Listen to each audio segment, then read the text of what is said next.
Pagdating nila sa Butcher, naglatag sila ng daan para sa lagim na tatatak sa digmaan sa Ukraine. Ang mga sundalong kilala bilang berdugo ng Bucha ay nagwala, pumatay ng sibilyan, at pinakitang di susunod ang Russia sa mga patakaran ng labanan. Maaga pa lang, nagsimula na ang krimen sa digmaan at nangakong maghihiganti ang Ukraine. Ngayon, dumating na ang ganti. Ang mga berdugo ng Russia sa Bucha ay kinatay na rin ngayon. Naibigay na ng Ukraine ang matagal nang hinihintay na hustisya matapos ang mga taon ng paghihintay. Makasaysayang tagumpay ito.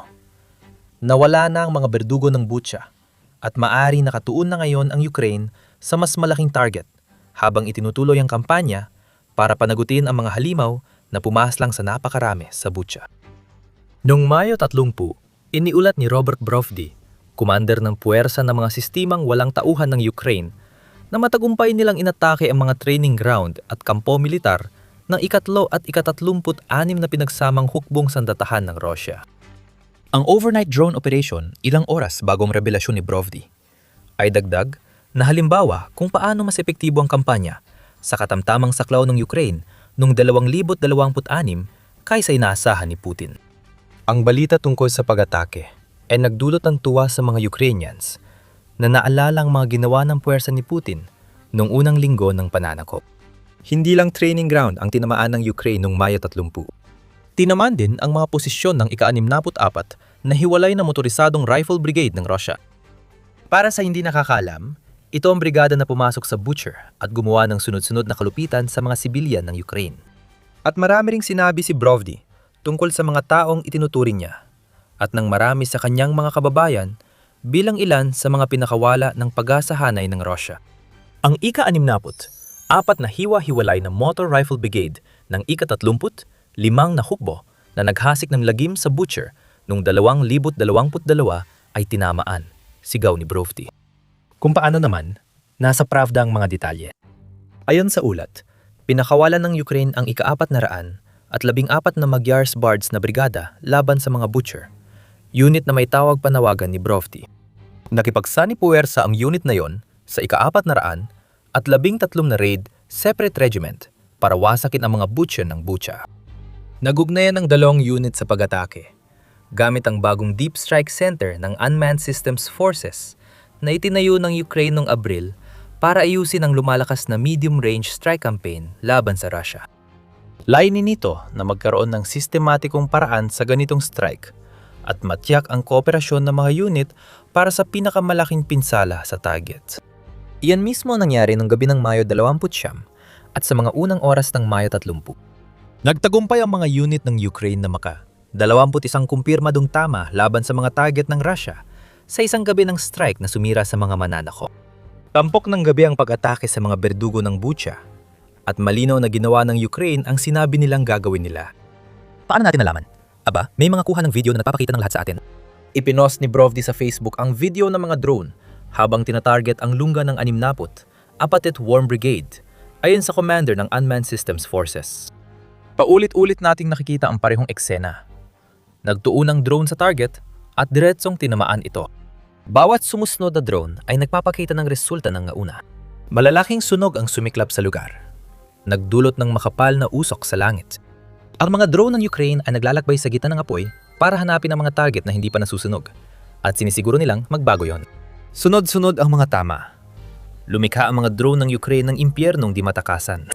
Sa totoo, walang mas angkop na hustisya para sa mga berdugo ng Bucha. Nagpakasaya sila sa mga kasindak-sindak na ginawa nila. Ngayon, abo na sila dahil sa sobrang init ng apoy na parang impyerno. Patuloy pa ring iniimbestigahan ng Ukraine ang lahat ng footage na nakuha ng kanilang mga drone para matukoy kung gaano kalaki ang pinsalang naidulot nila sa mga berdugo ng Bucha at sa mga training ground na nabanggit natin kanina. May paunang bilang na 31 casualty mula sa ika-64 na brigada ng Russia ayon sa Ukraine. 9 sa mga berdugo ng Bucha ang napatay at 9 din ang nasugatan, ngunit hindi tiyak ang tindi ng kanilang mga sugat. Ang 13 natitirang berdugo ng Bucha ay kasalukuyang hindi pa matukoy ang kinaroroonan. Pero may mas marami pang mga video na dapat panurin. Mas marami pang paghihiganti na dapat iulat.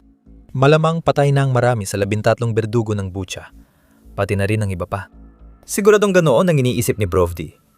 Malamang, minamaliit ang mga bilang na ito ayon sa kanya lalo't hindi pa inilalabas ng Ukraine ang bilang ng mga kaswalti sa dalawang training site na nabanggit sa video. Tila sinasabi rin ni Brovdi na dumarami ang mga nasusunog na berdugo. Hindi na yon nakakagulat. Sa 21 pag-atake na isinagawa ng Ukraine noong Mayo 30, 8 ang partikular na tumarget sa lungga ng Uod. Hindi nagsisinungaling ang apoy. Lahat ng sundalong naiwan sa lungga sa pag-atake ng Ukraine ay siguradong biktima. May iba pang nabanggit na pag-atake. Tinamaan ng pag-atake ng Ukraine ang ikatlong hukbo ng Russia sa Pryokysh-Banka Training Ground sa Luhansk. 70 kilometro mula sa harapan ayon sa Pravda. Ang ika-30, na lugar ng pagsasanay ng hukbo na ginagamit ng mga berdugo ng Bucha ay nasa sinakop na Zaporizhia, mga 100 kilometro mula sa frontline. Tinamaan din ng Ukraine ang isang pasilidad ng imbakan ng gas sa bayan ng Yenakievka sa sinakop na Donetsk. Tinarget ng Ukraine ang lohistika ng Russia sa Donetsk at Luhansk na nagpapakitang layo nilang pahinain ang militar ng Russia kahit paghihiganti ang nasa isip ng bansa.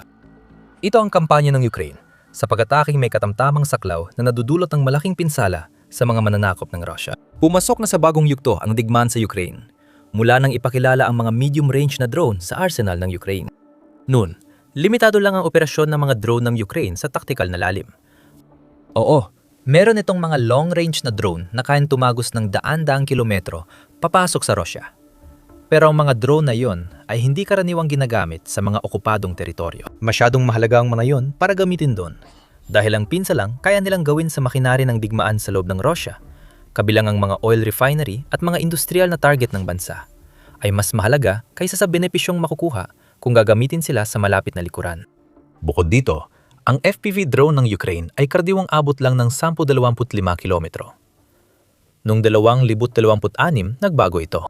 Mayroon na ngayong mga murang drone ng Ukraine na kayang mag-target mula 30 hanggang 200 kilometro sa harapan. Nagbubukas ito ng maraming bagong targets mula sa mga sentro ng command ng Russia na kumukontrol sa mga pag-atake sa harapan hanggang sa mga infrastruktura ng lohistika at, gaya ng nakita natin noong Mayo 30, mga pagtitipon ng tropa. Ayon sa UNN, ang bagong medium na drone ay tumutulong sa Ukraine na lumikha ng mas malalim na kill zone kaysa dati. Ang mga berdugo ng Bucha ay napunta sa isa sa mga kill zone. Kahit masakit kay Putin ang pagkawalan ng ilan sa paborito niyang war criminals, mas inaalala niya ang epekto ng tagumpay ng Ukraine sa isipan ng kanyang mga sundalo. Ang mga berdugo ng Bucha ay nasa likod ng linya sa Zaporizhia at dapat ligtas, tulad ng ibang sundalong inilalagay ng Russia sa likuran. Wala nang garantisadong kaligtasan. Alam na ngayon ng bawat sundalo sa loob ng 200 kilometro mula sa labanan ng matinding impyernong pumatay sa siyam na berdugo ng Bucha ay maaring dumating sa kanila kahit kailan. Hindi nila malalaman kung kailan ito darating. Hindi mapipigilan ng air defense nila ito.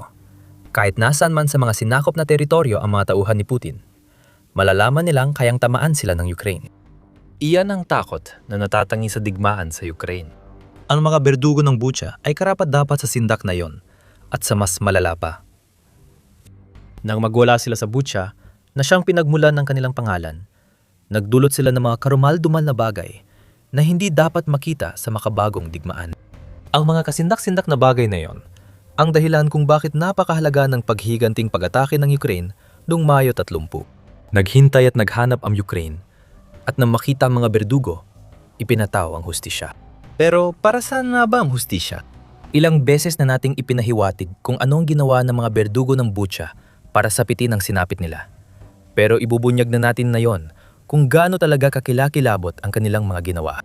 Pero bago natin gawin yan, paalala lang na nanonood ka ng The Military Show. Kung hindi ka pa nakakapag-subscribe, na yun na ang tamang panahon para pindutin ang button na yan para makapanood ka pa ng mas marami pang ganitong videos. Noong Marso 4, 2022, dumating sa Bucha ang puwersang Ruso na nagtangkang sumugod sa Kyiv sa mga unang linggo ng di umano'y espesyal na operasyong militar ni Putin. Mahalaga sanang bayang yon sa estratehiya kung naging ayon sa plano ng Russia ang pagsalakay. Mga 30 kilometro hilagang kanluran ng Kyiv, posibleng ginamit ng puwersa ng Russia ang Bucha papuntang kabisera ng Ukraine. Mula Marso 4 hanggang Marso 31, 2022 nasakop ang Bucha. Pagkatapos, noong unang bahagi ng Abril 2022, umatras ang mga sundalong Ruso habang napaatras ng Ukraine ang unang puwersang mananakop ng Russia. Noong Abril, Lumabas ang kasindak-sindak na ginawa ng mga berdugo ng Bucha. Nagtagal ng 1 linggo sa bayan ang mga mananaliksik mula sa Human Rights Watch upang idetalye ang kanilang mga natuklasan. Natuklasan ang malawak na ebidensya ng ilegal na pagpaslang ng walang paglilitis sa 12-12 ng sibilyan, pati na rin ng pagpapahirap, sa pilitang pagkawala, at iba pang krimen sa digmaan. Halos bawat sulok ng butcher ay isa ng crime scene na yon, at ramdam na parang ang kamatayan ay nasa lahat ng dako. Ipinapakita ng ebidensya na ang mga puwersang Ruso na sumakop sa butcher ay nagpakita ng paghamak at kawalang-galang sa buhay ng mga sibilyan at sa pinakapundamental na prinsipyo ng mga batas ng digmaan, ayon kay Richard Weir, isa sa mga mananaliksik nung panahong iyon. Hindi nagtagal. Pagkatapos noon ay lumabas ang mga bilang na napakita ng totoong lawak ng ginawa ng mga pumatay sa butcher. Ayon kay Ruslan Kravchenko, punong piskal ng rayon sa Bucha, sinabi sa Human Rights Watch na natagpuan ng 278 bangkay sa kanilang bayan matapos umatras ang puwersa ng Russia. Kaunti lang sa mga bangkay ang sundalo. Maraming namatay na sibilyan at inaasahan ni Kravchenko na madadagdagan pa ito matapos ang kanyang revelasyon noong Abril 15. Sa mga sumunod na ulat, kabilang ng isa mula sa PBS Frontline, isiniwalat na sinubukan ng Russia na magsagawa ng tinatawag ng outlet na isang operasyon ng paglilinis sa bayan. Karamihan sa mga namatay ay nasa listahang gawa ng Russian Intelligence Services. Target ang mga voluntaryong mandirigma at mga pinaghihinalaang tumutulong sa sundalong Ukraine. Ang mga berdugo ng Bucha ay nag-ikot sa bawat bahay, nagtatanong, at kinakaladkad ang mga hindi pumapasa para pahirapan o patayin. Hindi ito pagkakamali ng unit militar sa digmaan. Pinagplanuhan at sinadya ito. Isang sistematikong paglipol sa mga taong pinaghinalaan ng Russia, kahit madalas hindi tiyak, na banta sa kanila. Ang Yablonskaya ang naging sentro ng karahasan sa Bucha. Sa pagtatapos ng pananalasan ng Russia, halos 40 bangkay ang nakatambak sa mismong kayang yon. At karamihan sa mga biktima ay sumailalim sa matinding interogasyon sa isang dikilalang opisina sa parehong lugar. Makalipas ang ilang taon, noong Hunyo 2025, lumabas ang mga video kung paano tinadyak ng mga berdugo ng Bucha ang kanilang biktima. Ipinakita ng Radio Free Europe Radio Liberty sa video ang mga sundalong Ruso na nagwawala sa kalye, tinututukan ng rifle ang mga sibilyan at pinapamart sa palayo na nakalagay ang mga kamay nila sa likod ng kanilang mga ulo. Sinisipahan ng mga sundalong Ruso ang mga taong inaakay palayo. Hindi natin nakikita ang pinakamasahol sa ginawa ng Russia. Sapat na ang nakita natin. Ang Bucha ay simbolo ng kasamaan ni Putin sa Ukraine, kaya nagkaroon ng matinding pagbatikos. Sa katapusan ng Abril 2022, naisampa ng mga taga-usig ng Ukraine ang mga unang kaso laban sa Russia dahil sa masaker sa Bucha. 10 sundalong Ruso ang inakusahan ng pandarambong, pagpapahirap at pagpatay. Miyembro silang lahat ng ika-64 na Separate Motorized Rifle Brigade na nakaharap sa mga drone ng Ukraine noong Mayo 30. Marami pang mga kasong sumunod at sa ilang pagkakataon, ang mga sundalong Ruso na sangkot sa karahasan ay tila nagkaroon ng konsensya hanggang sa umamin sila sa kanilang mga krimen. Isang sundalo na nagngangalang Nikolai Katushev ang ininterview ng mga autoridad ng Ukraine. Inutusan lang ako. Sabi niya nang tanungin kung bakit niya binaril ang isang sibilyan. Ang lahat ng nakaitim ay itinuturing naming kalaban. Kapag may nakita kaming lalaking nakaitim, nagpapaputok kami agad. Maaring may listahan ng Russia ng mga taong gustong patayin. Ngunit ang kumpisan na ito ay nagpapakita ng unit na inutusan pumatay ng kahit sino basta tumutugma sa malabong paglalarawan. Nahuli man si Kazashev, isa lang siya sa ilan. Ayon sa ulat, natukoy ng mga investigador sa Bucha ang halos 8,000 kaso ng posibleng krimen sa digmaan mula sa isang buwang pananatili ng Russia sa lungsod noong Abril 2022. Karamihan sa kanila ay mula sa ika-64 na hiwalay na Motorized Rifle Brigade. Pero alam ng Ukraine na maliit ang tsansang mapanagot ang mga sundalong yon sa tradisyonal na paraan. Hindi talaga plano ni Putin parusahan ng kanyang sundalo. Ilan sa kanila ay ginawaran ng medalya habang pinuri ni Putin ang ika-64 dahil sa kanilang tapang.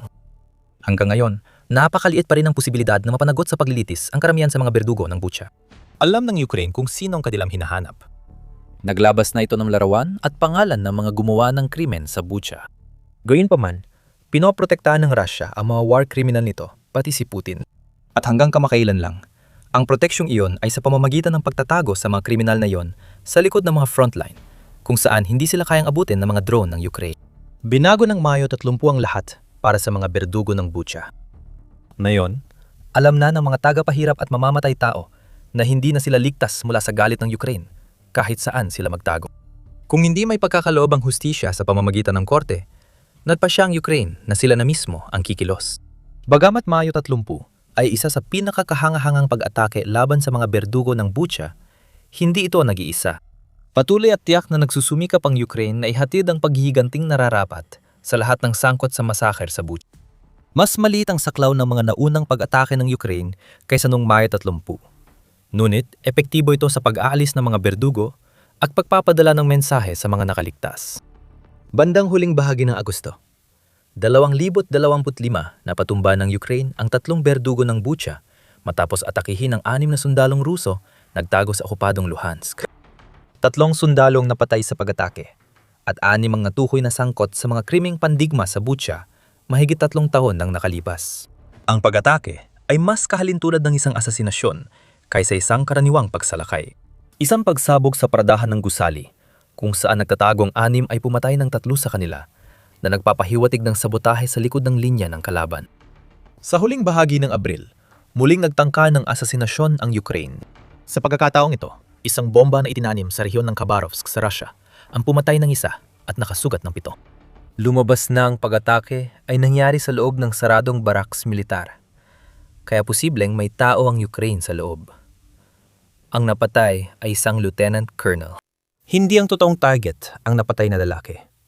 Sabi ng CNN, ayon sa Russian military bloggers, si Major General Azatbek Amurbaikov talaga ang target ng Ukraine. Pinamunuan niya ang ika-64 na unit na mangyari ang mga kalupitan sa Bucha. Pinalad si Amurbaikov dahil ang bomba ay tumama sa isa niyang tauhan, hindi sa kanya. Pero ngayon, nabigyan na siya ng babala. Alam ng Ukraine ang kanyang pagkakakilanlan at direksyon. Target ng Ukraine na pabagsakin si Amurbaikov gamit man ng bomba o drone. Sa ngayon, masaya na ang Ukraine na nakuha ang 31 casualty mula sa brigada ni Amurbaikov. Isa-isa, ang mga berdugo ng Butcher ay pinanagot sa kanilang mga krimen at may isa pa na magiging target ng Ukraine. Noong Mayo 8, iniulat ng Eurasia Review ang mga pagbabago sa mataas na pamunuan ng militar ng Russia. Tinanggal na si General Viktor Avzalov bilang pinuno ng Russian Aerospace Forces at pinalitan ni Colonel General Alexander Chaiko, isang veteranong opisyal ng Ground Forces. Malamang alam mo na ang patutunguhan nito.